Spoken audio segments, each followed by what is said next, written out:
जय हिंद दोस्तों, कैसे हैं आप सभी। आई होप कि आप सभी बहुत अच्छे होंगे और अपने जीवन में कुछ नया और बेहतर करने का प्रयास भी जरूर कर रहे होंगे।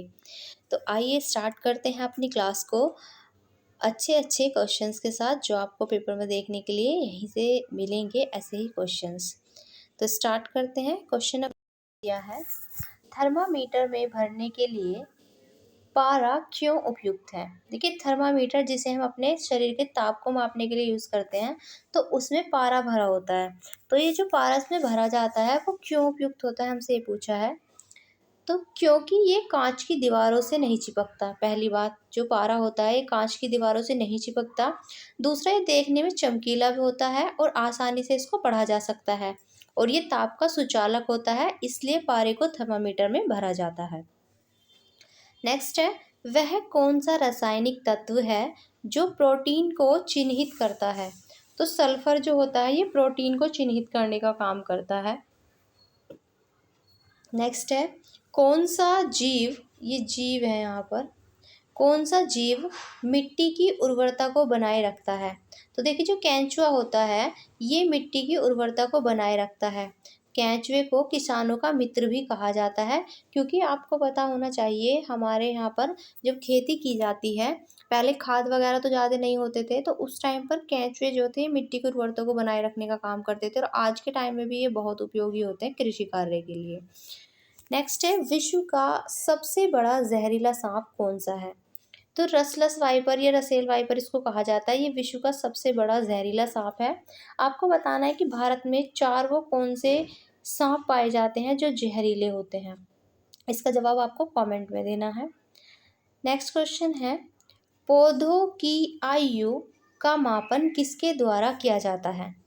तो पौधे की आयु का मापन जो हम करते हैं वो उसके तना की वलों के अनुप्रस्थ काट की गिनती को कर कर यहाँ पर पौधे की एज का पता लगाया जाता है। नेक्स्ट है, किसी वस्तु को चंद्रमा पर ले जाने पर उसका भार क्या होगा, मतलब उसके भार पर क्या प्रभाव पड़ेगा। तो देखिए, जब किसी वस्तु को चंद्रमा पर ले जाया जाता है तो उसका भार जो है वो हमेशा घटेगा। और अगर हम अपनी ही बात करें तो मनुष्य का भार भी घटता ही है वहाँ पर जाकर, और वो कितना होता है 1/6 होता है। यानी कि अगर आपका भार यहाँ पर पृथ्वी पर 60 है तो वहाँ पर जो आपका भार होगा वो 10 होगा। यानी कि अगर यहाँ 60 किलो है आपके अंदर वजन, तो वहाँ पर चांद पर जाकर आपका जो वजन है वो 10 किलोग्राम हो जाएगा। ठीक है।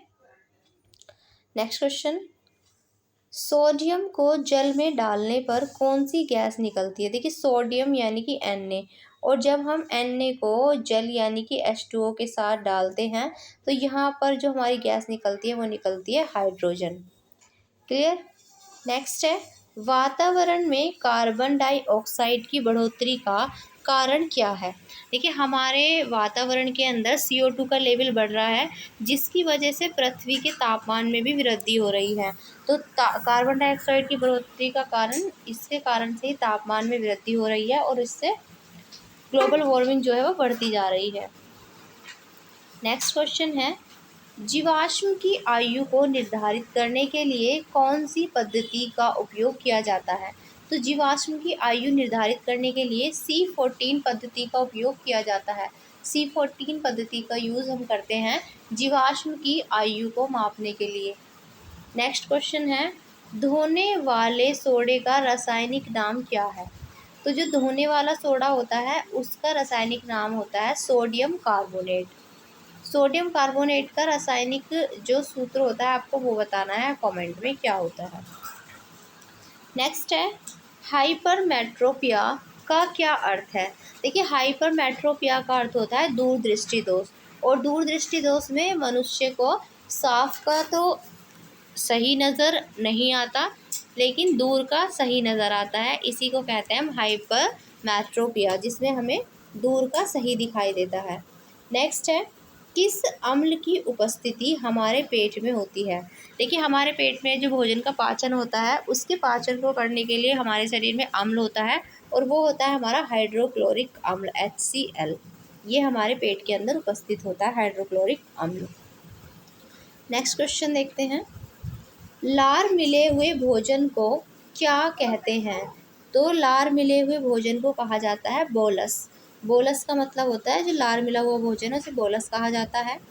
नेक्स्ट क्वेश्चन हमें दिया है, पानी के अंदर ध्वनि सुनने का यंत्र क्या कहलाता है?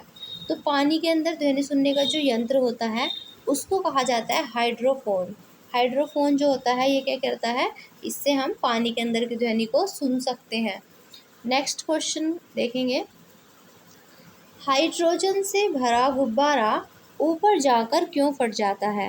देख, हाइड्रोजन नहीं, यहाँ पर हीलियम होगा, या हीलियम भरी जाती है गुब्बारे के अंदर। तो यहाँ पर जब वो ऊपर जाता है तो वो क्यों फट जाता है? इसका कारण ये होता है कि जो वायु दाब है वो ऊपर घट जाता है, जिसकी वजह से जो गुब्बारा है वो फट जाता है। नेक्स्ट है, मनुष्य के आहार नाल की लंबाई कितनी होती है? देखिए, हमारे शरीर में जो आहार नाल होती है उसकी लंबाई 30 फुट होती है या फिर 9 मीटर। अगर मीटर की बात करेंगे तो 9 मीटर, और फुट की अगर बात करेंगे तो 30 फुट मनुष्य के आहार नाल की लंबाई होती है।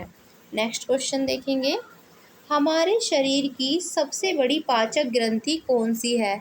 हमारे शरीर की जो सबसे बड़ी पाचक ग्रंथि है उसका नाम है यकृत। यकृत, जिसे हम लीवर भी कहते हैं, ये लीवर हमारे शरीर की सबसे बड़ी पाचक ग्रंथि होती है।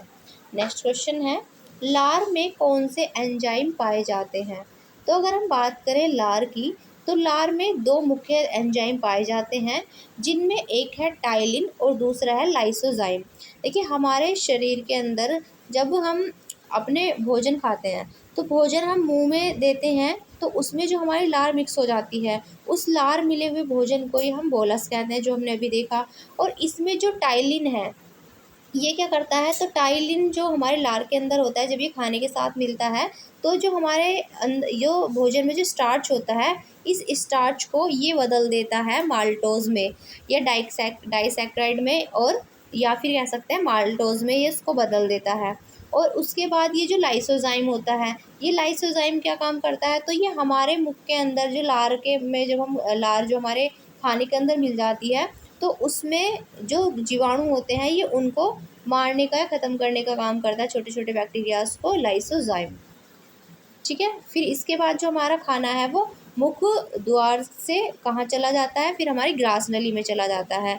देखिए, एक बात और याद रखिएगा, हमारे जो भोजन का पाचन है वो हमारे मुख गुहा से स्टार्ट हो जाता है। जब हम मुंह में डालते हैं और लार के साथ इसका होता है, क्रिया होती है, तो यहाँ पर ही इसका पाचन शुरू हो जाता है। लेकिन जो हमारी ग्रास नली में फिर ये जाता है, ग्रास नली में पाचन की कोई क्रिया नहीं होती है, ये याद रखिएगा।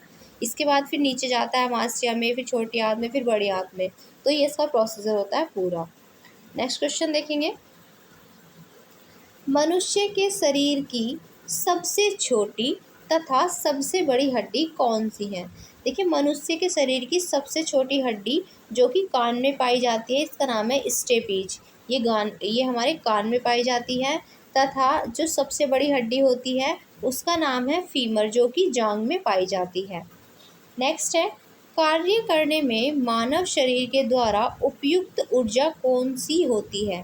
तो कार्य करने में मानव शरीर के द्वारा जो ऊर्जा उपयुक्त होती है उसे हम कहते हैं स्थितिज ऊर्जा। ये हमारे शरीर के द्वारा उपयुक्त होती है कार्य करने के लिए। And today's question of the day, tibia नामक हड्डी कहाँ पाई जाती है? तो आपको बताना है टीबिया जो हड्डी है ये कहाँ पर पाई जाती है हमारे शरीर में, हाथ में, पैर में, सिर में या पेट में? तो कमेंट में अपना जवाब आपको देना है कि कहाँ पर ये वाली हड्डी पाई जाती है, टीबिया।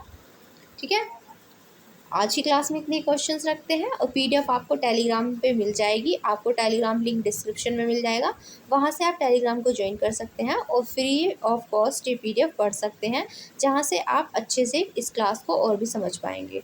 फिर मिलेंगे, तब तक के लिए अपना ध्यान रखिएगा। जय हिंद, जय भारत।